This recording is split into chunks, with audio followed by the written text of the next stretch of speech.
This is the Mercedes-AMG GT R, and if you couldn't tell from the name or the giant wing on the back, this is the most serious, most exclusive, and most expensive sports car Mercedes makes. It's got 577 horsepower, an entirely revised suspension, and it's capable of doing extreme performance numbers at the test track. It's a good thing we're at the test track because we're going to find out exactly what it can do. We're going fast today, boys and girls. We've got nearly 600 horsepower, 577 or thereabouts. We've got, not the lightest weight car, but a pretty lightweight car. First thing we're gonna do for acceleration is the key up run, which is the car in its key up settings, although I've put the exhaust in its loud mode because I like it like that. So let's give it a try. I'm just gonna mash the gas and see what happens.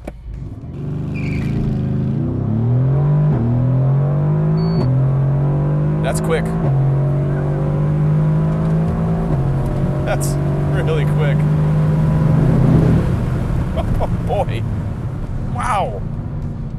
That is ridiculously quick. So immediately, yes, this car's very fast, but you sensed you could hear a little bit of wind up on the initial acceleration. I bet that's where the most of our time's gonna be made up with acceleration runs as we get into launch control and whatnot. But still, that performance from a key up setting where you just mashed the gas. I mean, we did a sub 12-second quarter mile by just hitting the gas without it working at all. That's ridiculous. Next up, we're gonna see what happens when we get into launch control and also how to get into launch control. You turn this dial till it's in a race, you hit that brake pedal with your left foot as hard as you can, you mash the gas with your right, you release the brake pedal. It's that simple. Let's give it a try.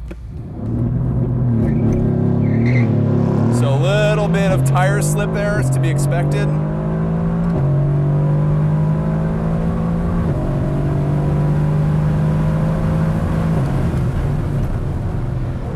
That is tremendously quick acceleration, and it's not that difficult to execute, which is pretty astounding.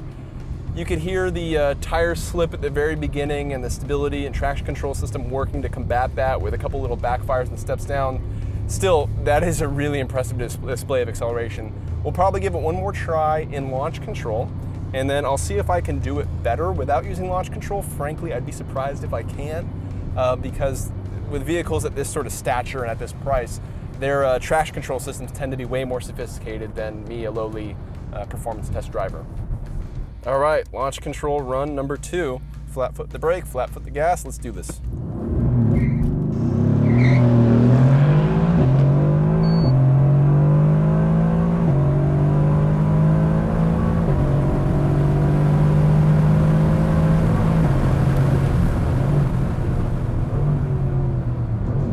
So a little bit faster, not substantially, but we're still making very good time. That's faster than pretty much 90% of the cars on the road. We'll give it a try or two without launch control just to see what happens. Yeah, let's try Sport Plus, why not? Let's put the stability control on off and let's use the traction control. Let's see what that does.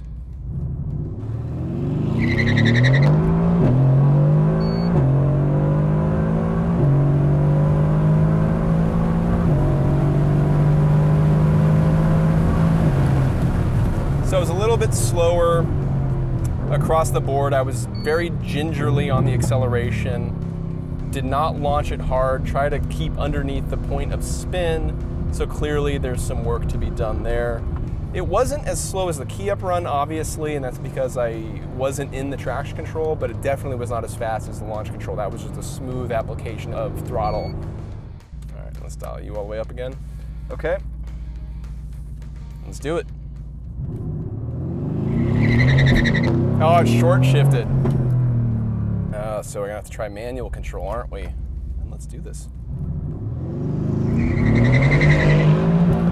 A little slow on the shifter. Yeah, we'll get out of it because that's not doing anything good.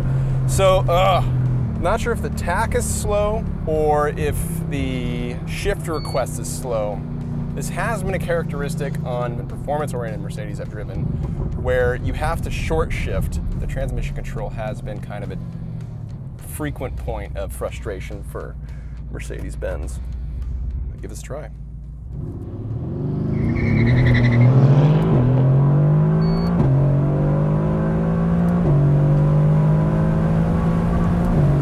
Wasn't any faster. Let's just do one more run in launch control. And that will be the performance there.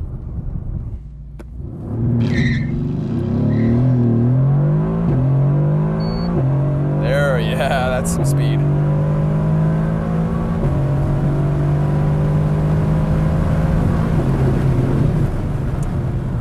Yep. Wow. I'm good with that speed. Man, that is fast. Kids, there are more powerful cars out there, but not all of them are faster. This is immensely fast. And now we're gonna see how this all works on the handling course, because believe it or not, this isn't a car built for straight up speed.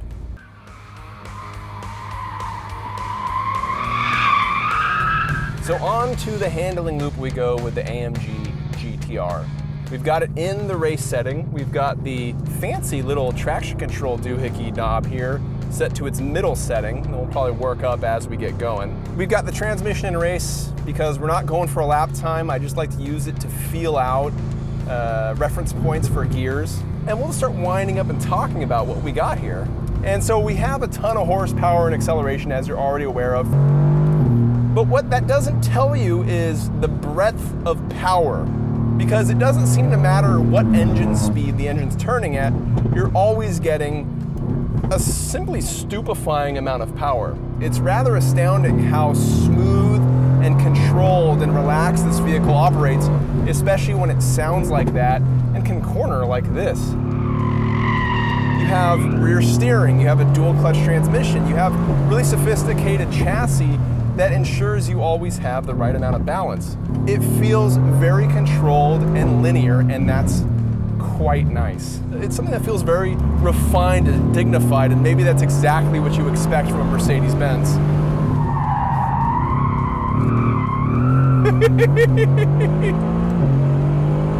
And that torque, that low-end torque, just means you can lug the thing around in a way that's just tremendously fun. You gotta love the control you get over a car like this. It's just terrific. Now, we haven't talked at length about this traction control system, and that's unfortunate because it's a neat little setup. You only access it with stability control entirely off. And once you can do that, you have these 10 settings to spin through. 1 through 3 are for wet weather, and the rest are progressive amount of wheel spin. I wonder how useful it's going to be to a lot of drivers who actually, drive quickly and do take things seriously. In my experience, I've been totally fine with having it off, which has been a lot of fun because this car is so controllable. But it's a nice homage to Mercedes work and motorsports. And that just feels good.